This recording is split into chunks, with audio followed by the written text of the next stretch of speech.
नमस्कार, आप सभी दर्शकों का मैं बहुत बहुत स्वागत करती हूँ एक बार फिर से आप ही के अपने YouTube चैनल नेहा सर्वेश शुक्ला में। और मैं हूँ आपके साथ नेहा सर्वेश शुक्ला। वास्तु क्लास के अंदर बहुत सा इंफॉर्मेशन हमने अभी तक आप लोगों को दी है, तो धीरे धीरे करके हम स्टेप बाय स्टेप आगे बढ़ रहे हैं। और आज हम बात करेंगे वायु कोने के बारे में। वायु कोना नाम से ही पता चलता है, वायु यानी कि जिसको आप पकड़ ही ना सके, जो अस्थिर है, जो स्थिर नहीं है।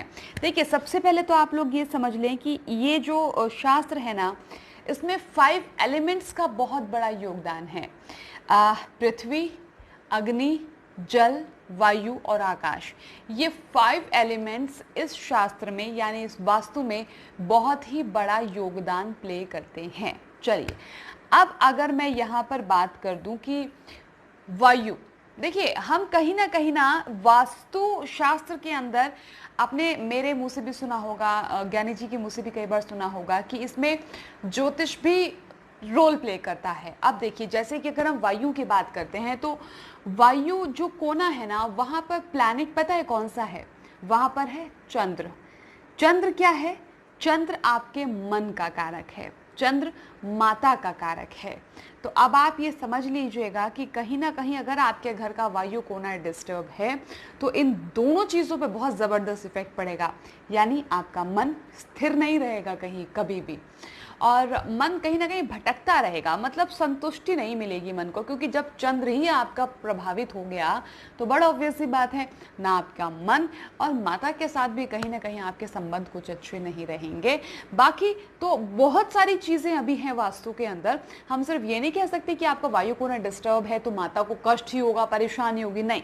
यहाँ पर बहुत सारी चीज़ें हैं जो अपना अलग अलग रोल प्ले करती है, लेकिन मोटे मोटे तौर पर अगर हम बात करें तो वायु कोना प्रेजेंट करता है चंद्र प्लैनेट को, और ये आपके मन का कारक है और माता का कारक है। चलिए, अब मैं आपको बताती हूँ इस बोर्ड पे, मैंने बोर्ड ले लिया है वैसे आप लोगों के ही कहने पे, इस बोर्ड पे मैं आपको समझाती हूँ कि इस वायु कोने की क्या क्या महत्ता है। चलिए, तो अब मैं आपको वायु कोने की इंपॉर्टेंस के बारे में बताती हूँ।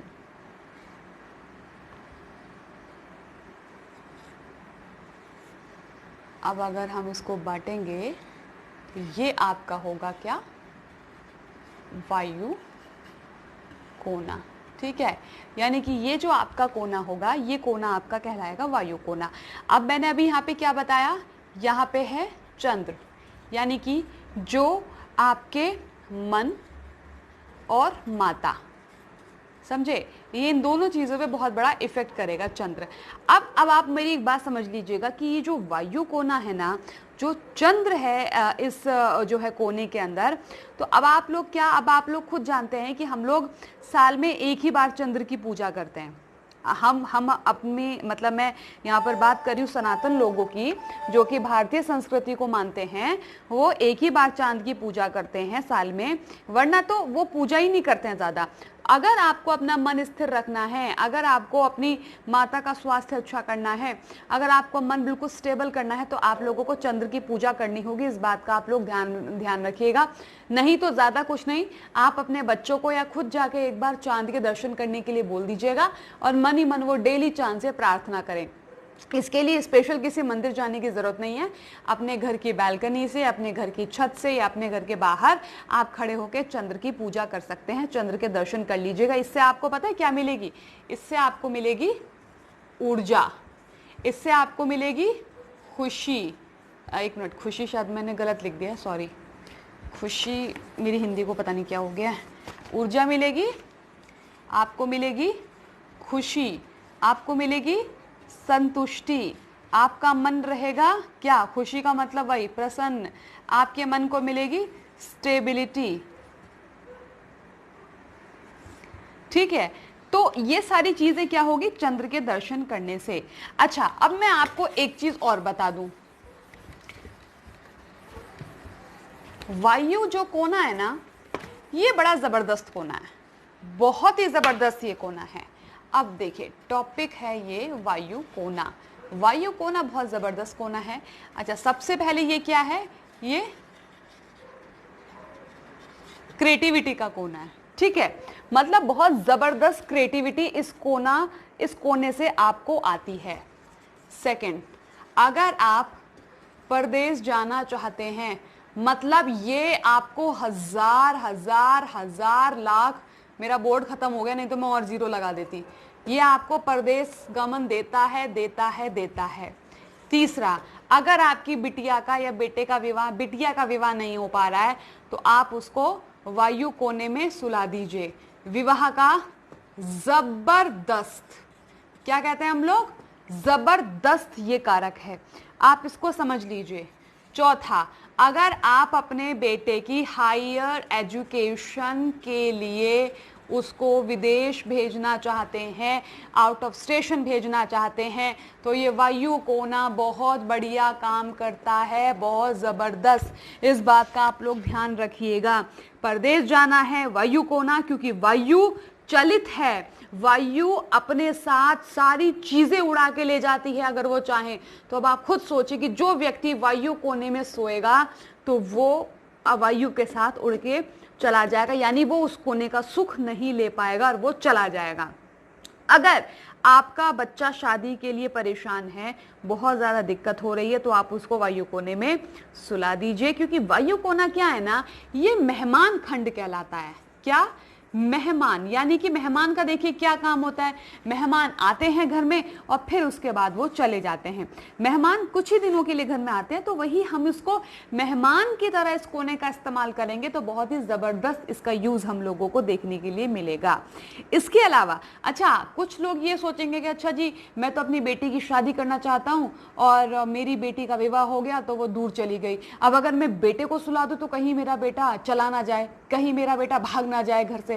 तो ये सब चीजें ना बिल्कुल भी डरने की जरूरत नहीं है, क्योंकि अगर आपने अपने बच्चे को इस वायु कोने में सुलाया है, अपने बेटे को मैं यहाँ पर बात कर रही हूँ, तो डरने की जरूरत नहीं है। वो क्या है कि आपके बच्चे के अंदर क्रिएटिविटी देगा, आपके बच्चों को ना हायर एजुकेशन के लिए बाहर भेजेगा और आपके बच्चे को अच्छी कॉलेज, अच्छी यूनिवर्सिटी में ये जो है दाखिला दिलवाएगा और वहां पर अच्छी कॉलेज, यूनिवर्सिटी में एडमिशन के लिए बहुत मदद करेगा ये कोना। और हाँ, लेकिन इसमें आपको पता है क्या करना होगा, इसमें आपको लेना होगा संकल्प। अब देखिए क्या है ना कि हम कोई भी काम संकल्प के साथ करते हैं, है ना, कि भाई हम ये कर रहे हैं तो हमारा ये काम हो जाए। तो यानी कि अब सीधी सी बात है, अगर आप अपनी बिटिया को सुला रहे हैं वायु कोने में, बेटी को सुला रहे हैं तो किस चीज़ के लिए, विवाह के लिए, है ना। वहाँ पे क्या आपको संकल्प लेना होगा कि हाँ जी मैं ये संकल्प ले रहा हूँ कि भैया ऐसे ऐसे करके मैं अपनी बेटी को वायु कोने में सुला रहा हूँ तो इसको ऐसे करके हो जाए। अगर आपका बेटा सो रहा है तो उसका इस चीज़ के लिए संकल्प लीजिए कि भाई मैं उसके एजुकेशन के लिए उसको यहाँ पर कर रहा हूँ, तो वो विदेश जाए पढ़ने के लिए, ठीक है, या फिर वो कहीं आउट ऑफ स्टेशन जाए पढ़ने के लिए, उसको अच्छी कॉलेज मिले, उसको अच्छी यूनिवर्सिटी मिले। दादाजी का संकल्प करवाइए, दादाजी से आशीर्वाद लीजिए, बहुत ज़बरदस्त ये कोना काम करेगा। तो ये आपको बहुत बढ़िया काम करता है ये कोना। आप अपने बच्चों को इस कोने में ज़रूर सुलाइए, बिटिया को सुलाइए, विवाह नहीं हो रहा है, बेटे को सुलाइए अगर आप उसकी जो है तरक्की चाहते हैं। अगर क्रिएटिविटी आप करना चाहते हैं तो इस कोने का आप भरपूर लाभ उठाइए। तो मुझे उम्मीद है कि अपनी जो सारी बातें मैंने आपके सामने रखी है आप लोगों ने इसको समझा होगा, और अगर आपके घर में भी ये सिचुएशन है तो प्लीज़ आप वायु कोने का इस्तेमाल इसी तरीके से कीजिएगा। ये योग बनाता है, आइडिया देता है, क्रिएटिविटी देता है। देखिए कहते हैं ना कि किसी भी चीज़ का इस्तेमाल अगर हम सही तरीके से करें ना तो बहुत अच्छा उसका रिजल्ट हमारे सामने आ सकता है। कहते हैं ना बर्तन हमारे सामने दो है, लेकिन हमें देखना होगा कि कौन सा बर्तन ज़्यादा गहरा है और इसमें दही अच्छी जम सकती है, तो हम उसी बर्तन का इस्तेमाल करेंगे। वरना परात भी होती है, बड़ी बड़ी थालियाँ भी होती हैं, उसका इस्तेमाल हम नहीं कर सकते ना दही जमाने के लिए। छोटा सा एग्जाम्पल दे रही हूँ अपनी भाषा में। तो कुल मिलाकर आप समझदारी से काम लें। अगर आपको मेरी बातें पसंद आ रही हैं या नहीं पसंद आ रही हैं वो अलग चीज़ है। देखिए मैं यहाँ पर बात करती हूँ आप लोगों के भले की। मेरा इतना सा भी 1% भी आप लोगों से ज़रा सा भी कोई लालच नहीं है। मतलब मैं ये नहीं कहती कि हाँ जी आप मुझे पैसे दो। ये बहुत सारे लोग मुझसे कहते हैं नेहा जी हम आपसे नक्शा बनवाना चाहते हैं, आप हमें एडवाइस दें, फलाना दें, ढिकना दें। तो मैं उनसे हाथ जोड़ के निवेदन करती हूँ जी मेरे पास ना आए, मुझे बिल्कुल भी जानकारी नहीं है, प्लीज़ ज्ञानी जी से कॉन्टैक्ट कर लें, या फिर और जो वास्तु एक्सपर्ट आपकी नज़र में बहुत अच्छा हो, लेकिन आंखें खोल के आप प्लीज़ ध्यान रखिएगा, उनसे आप कांटेक्ट कर लें। क्योंकि मेरी ये सुविधा निशुल्क है। मैं जो ये जानकारी देती हूँ ना टाइम निकाल के, ये सिर्फ आप लोगों के लिए, क्योंकि मुझे पता है कि लोग कितने तकलीफ में हैं, मुझे पता है कि लोग कितने ज़्यादा परेशान हैं। इसीलिए मैं चाहती हूँ कि कम से कम ये जानकारियाँ उन लोगों तक पहुँचे। आज के लिए बस इतना ही। अगले वीडियो में मैं आप लोगों को ये बताऊंगी कि अगर आपका नैऋत्य कोना कट जाता है तो उसको कैसे हम सही कर सकते हैं।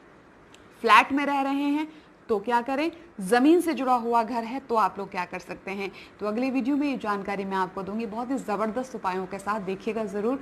आज के लिए बस इतना ही। और हाँ, चैनल को सब्सक्राइब ज़रूर ज़रूर ज़रूर कर लें, ताकि एक घंटी बज जाएगी तुरंत, आपके पास एक मैसेज पहुंच जाएगा कि हाँ नेहा जी ने एक वीडियो बनाया है, तो उसको आप लोग देख सकेंगे कम से कम। तो सब्सक्राइब कर दीजिएगा, नंबर आपके सामने है। आज के लिए बस इतना ही, मुझे दे दीजिए इजाज़त। नमस्कार, बहुत बहुत धन्यवाद देखने के लिए।